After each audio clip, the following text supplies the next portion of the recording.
I'm interested in Alan Quinlan Stag though now. 28 minutes past 8. Quinny, good morning to you. Morning, lads. How are you? Good. A lot to get to here. We've Tadhg news, obviously, as well, that we'll touch on. But one thing we did want to do a bit of a stock take. I think we're a couple of halfway-ish is how I'm describing this. And we've obviously been talking a little bit about the depth that we've managed to build over the last while. But we've tasked you with selecting a 23. In Ireland 23, let's say it's a World Cup match tomorrow. Everybody is fit. I think the bench might be as much of a talking point as anywhere here. But that's the task. You jump in wherever you want. Yeah, you're always getting me into trouble with tasking me with these kind of things with players individually. Look, obviously they've done incredibly well so far, and the first 2 wins have been outstanding. If you were picking an Irish team in the morning, it probably close enough to picks itself. Hugo Keenan fullback, Mac Hansen, Gary Ringrose. If Robbie Henshaw's available, he goes in at 12. James Lowe, Johnny Sexton, Jamison Gibson Park. So stop, press pause there now. And even in terms of the midfield, Quinny, right? McCluskey's obviously put his hand up in a big way over the last couple of games. And this is aside if it was a World Cup match tomorrow, that's what you're picking. Correct. Everyone's fit and available, right? Okay, just to clarify World Cup that. Final there for a minute, I think. But anyway, yeah. No, we won't mention that situation, Johnny. It'll come back to bite us. The midfield, obviously you have Bundy Aki and Stuart McCluskey. Stuart McCluskey's done very well. He's transitioned in there seamlessly, and he's been superb. And it's great to see, because I think, he's not a young player anymore, and he's kind of been on the fringes for a couple of years, but he's proved that he can play at this level and perform very well at this level, and he's got very good strengths there. But if there's a fit Robbie Henshaw, and if you're picking a Lions team in the morning, he's in the conversation every time. Is there a bit of pressure on him, Quinny, now, though? Is that the slight difference here, that he's obviously known as been a big leader in that team? As you say, when he's fit, he's always in. Seems like he's back in training. Probably won't be risked for the Italy game, but may come in after that. But suddenly, is he watching everything going on over the last few weeks thinking, Jesus, my place is not guaranteed here in a way that it maybe once was? Yeah, I think, of course, he'll be thinking that way, but he'll be confident enough to know that, if he hits his targets regards fitness and conditioning, that, he'll get opportunities there. He's just a brilliant player. I think he's so fit, really important part of the way Ireland are playing as well. So you're splitting hairs with some of these selections, and that's the good thing that's happened now, Adrian, that we're in a World Cup year, 6 months out from a World Cup, and there's a lot of strength and depth in certain positions, and I think that's the thing Andy Farrell has been pleased about, where some players have stepped up, but Bundy Aki could go step in there as a 12 as well. I think if Gary Ringrose is injured, that probably he's a significant loss, in the sense that there's the way he's been playing and the balance and the defensive work he can do, and his attacking ability in those wider channels there's no like for Gary Ringrose at the moment. You mentioned Keenan. I think we spoke about this on Monday as well.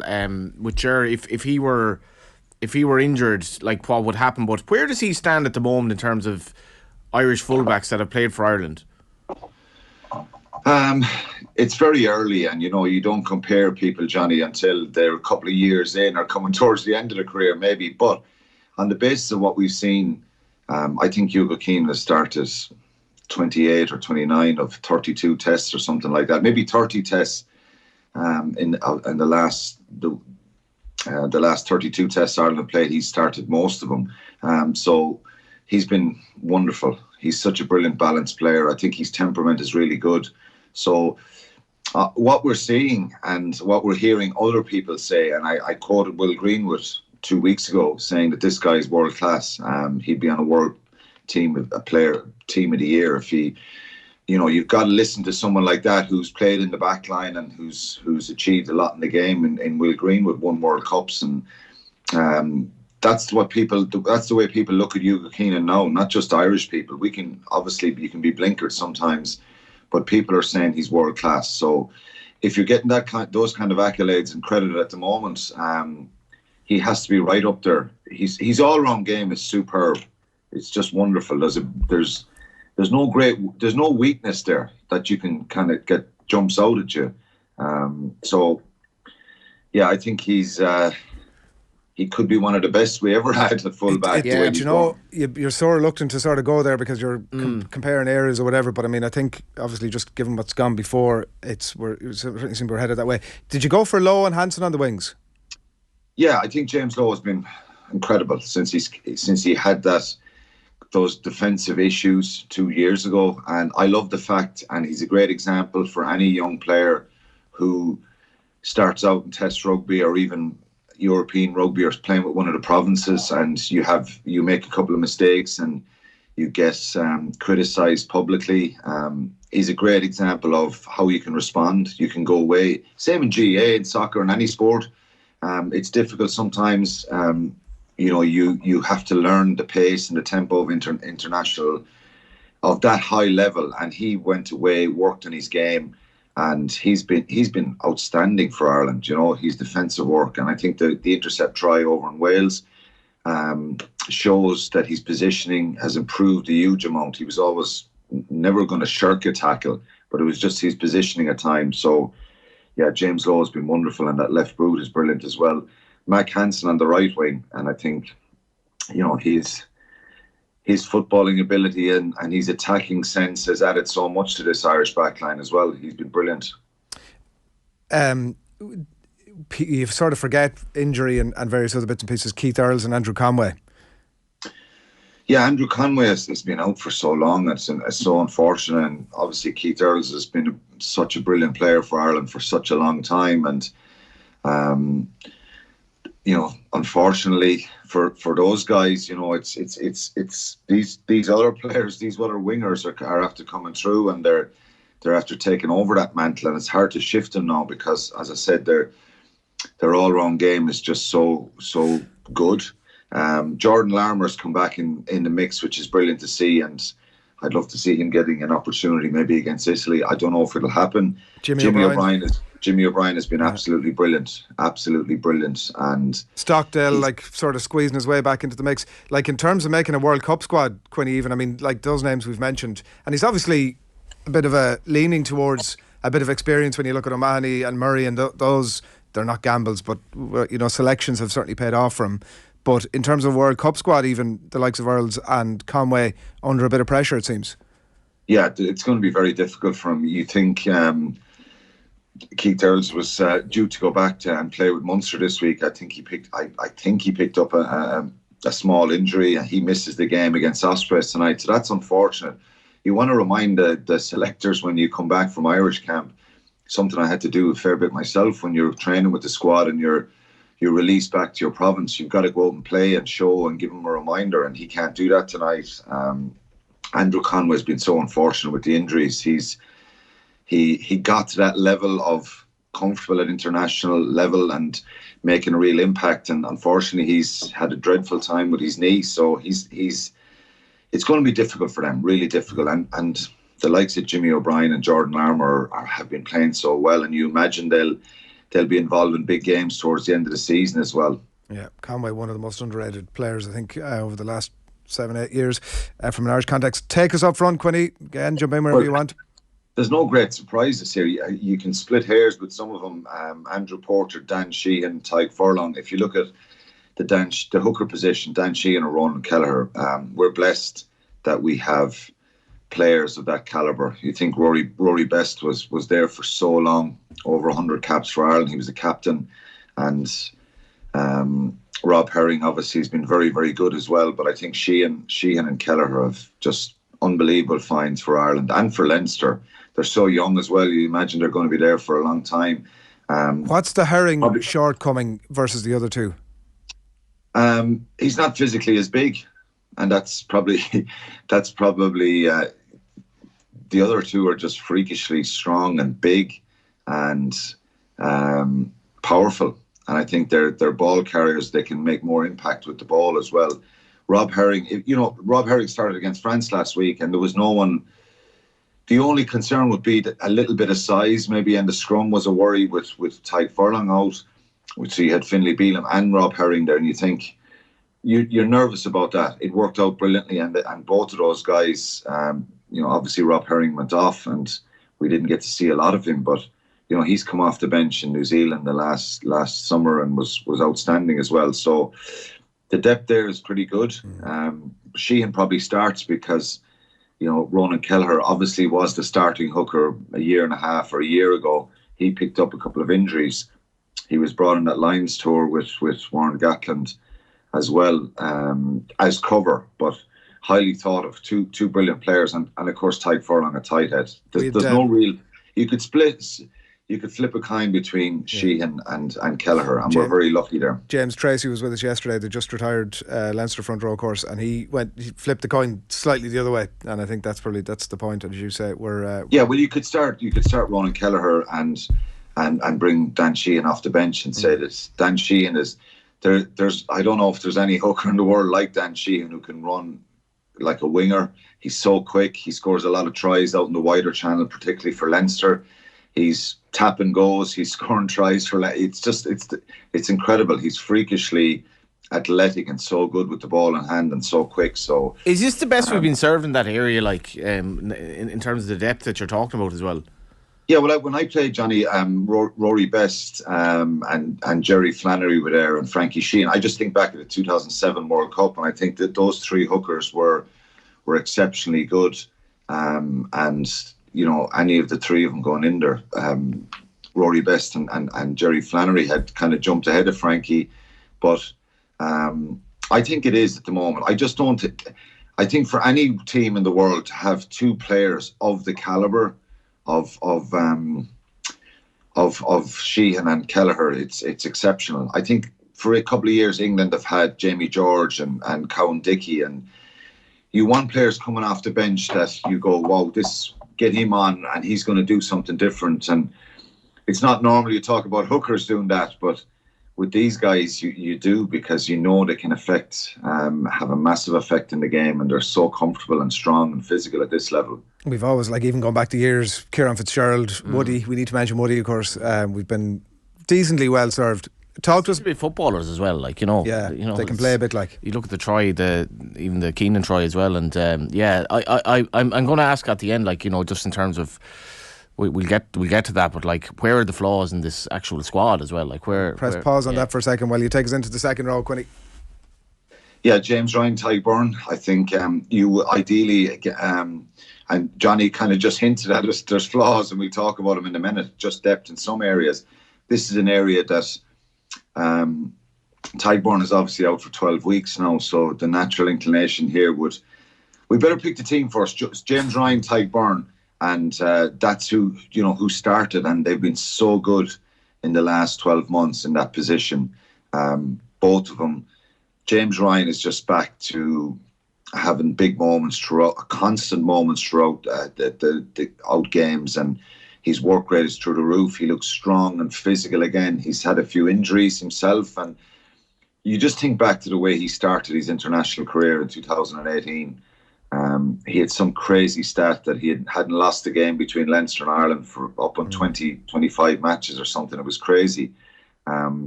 His first loss was away in Australia, I think, in the first tests for Ireland. But that whole season, winning a Grand Slam and a real leader as well, James Ryan. That second half, that tackle, I can't remember who it was on. I think it was from it was actually an Ireland kickoff or whatever. It was the ball was hit down the field and this massive Irish press, and he barreled into a lad about 5 metres off the line, and you're it was, I guess, Quinny as well, for the amount of HIAs he's had and the amount of setbacks he's had. It's just great to see him have a run of games. Yeah, it is. And look, the way the HIA system has gone, Johnny, I think they're being picked up so often. I think some people ask me, is there more of them now in the game?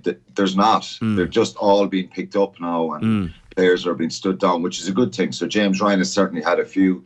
But yeah, that just sums up his conditioning and the fitness. And it's a hallmark of this team that they're really fit and well conditioned. I think we're going to get. I'm nervous about doing this piece, because it just means Ireland are brilliant that we're saying that. On the evidence of what we've seen, and anybody else who's seen it outside of Ireland, they deserve to get credit, and we're probably trying to pick holes in depth and why they've been so good. One of the big factors is they're unbelievably fit.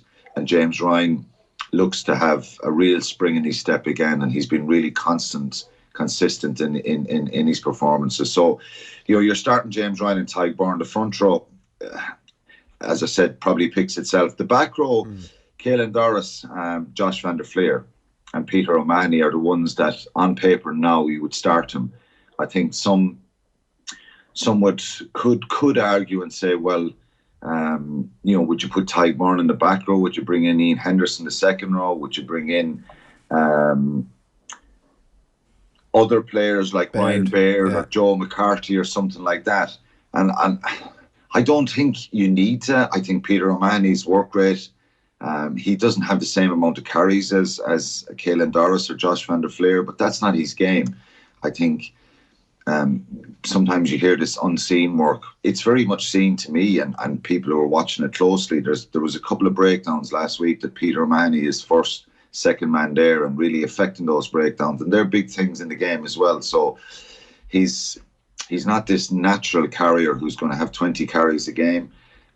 Sometimes he's played, and we've thought, he needs to get his hands on the ball a little bit more, but his big strength is obviously his line-out work, his breakdown work, and the advantage of having a real leader and a bit of dog. Really, he's confrontational. You think of people love the fact that he stood toe to toe with Sam Cane last year, and at times against New Zealand he was really kind of aggressive and in their faces and kind of creating a kind of an attitude that we're not going to take a backward step here. We're not going to be intimidated. So he's very important from that point of view. Jack Conan obviously has had an incredible high, being line starter 2 years ago, and he's impacted off the bench a couple of times so far.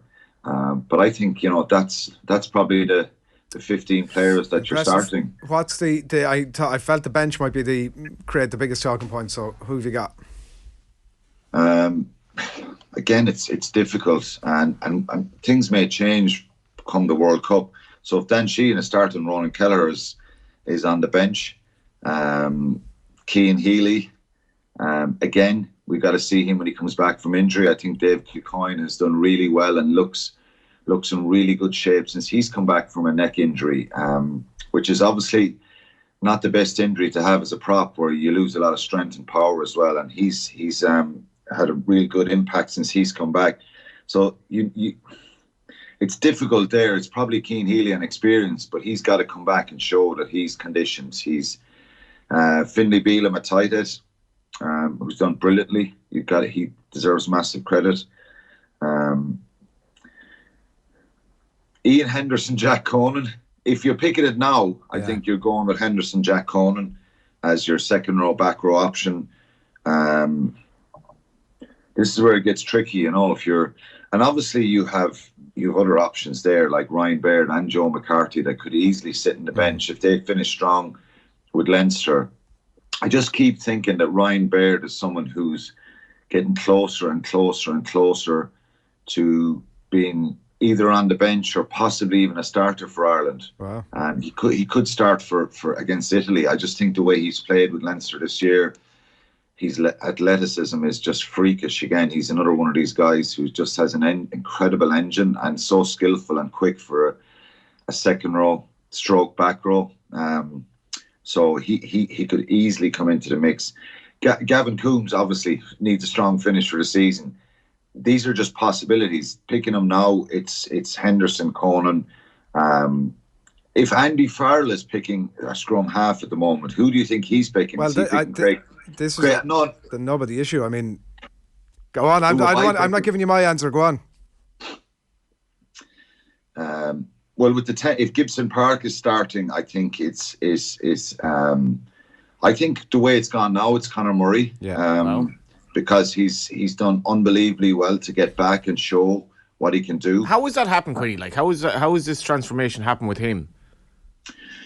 I don't know, Johnny. Sometimes it's a mental thing. You know yourself in sport. We all have dips and we all have time where certain other things you get a bit weary. He's been around for so long, and you get a kind of a recharge, if you like, or a setback. And I think obviously not being the 23 for Munster versus Northampton post Christmas, I was really interested to hear, and it didn't surprise me that, you know, he was an incredibly positive influence around the Munster camp that week.